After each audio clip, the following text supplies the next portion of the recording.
Wasabi is a 2001 French action comedy film directed by Gérard Crochec and written and produced by Luc Besson. The film stars Jean Reno, Michel Muller and Rjóko Hirosue. In France, it was released as Wasabi, La Petite Moutarde qui monte au nez, Wasabi, the little mustard that gets right up your nose.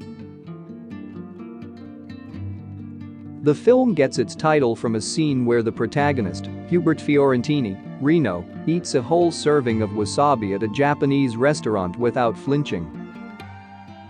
Did you know? Rjóko Hirosue didn't know a word of French. She learned all of her lines phonetically.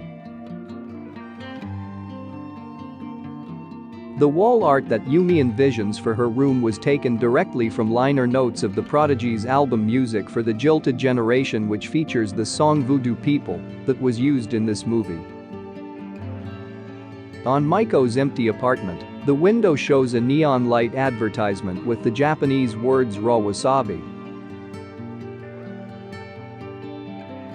In the arcade, the game that all the young characters convince Hubert, Jean Reno, to play is Dance Dance Revolution. Before you see the DDR machine, it's a fifth mix. Many of the other music-related games that are shown are also part of the Bimani series, including Bitmania and many others.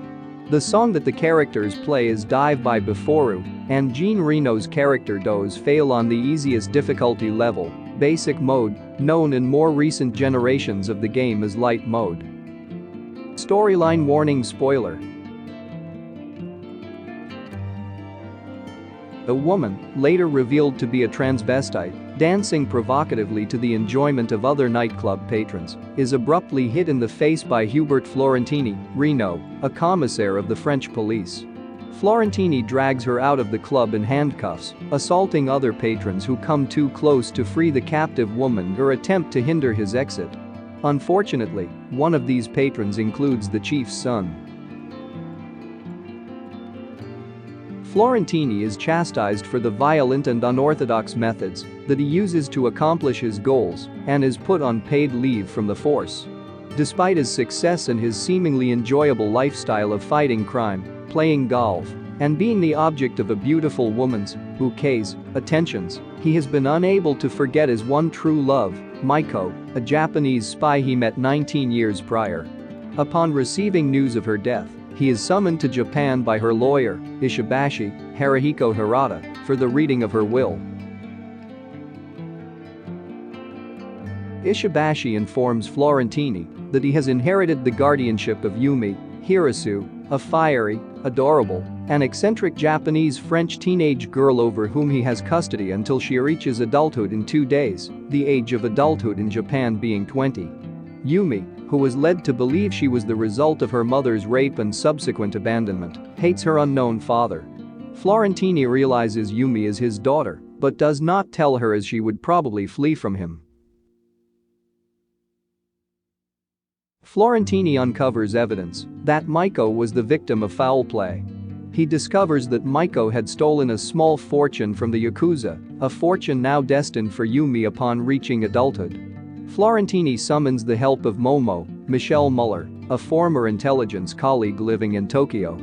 He helps Fiorentini with further investigations into Maiko's death and in guarding Yumi from the Yakuza by supplying him with 2 metal suitcases of weapons. The Yakuza try to attack Yumi in an arcade, but Fiorentini, who has been observing their positions, kills all of them. Later, Yumi discovers that Fiorentini is her father as she is captured by the Yakuza. As they take her away and prepare to execute Fiorentini, he uses golf balls to knock out his would-be executioners and knock out the rest in melee combat. With the help of former intelligence colleagues, Fiorentini and Momo free Yumi from her kidnappers when they attempt to withdraw money from Yumi's bank account by replacing the bank's staff and customers with their own men. During the rescue attempt, a gunfight breaks out and all of the Yakuza are killed by Fiorentini single-handedly without any casualties to the good guys. Following the ordeal, Fiorentini takes a flight back to France, having promised Yumi he would be back in a month. But just before the plane takes off, a group of customs officers enter the cabin with two familiar metal suitcases in hand, asking for their owner. "See you later,"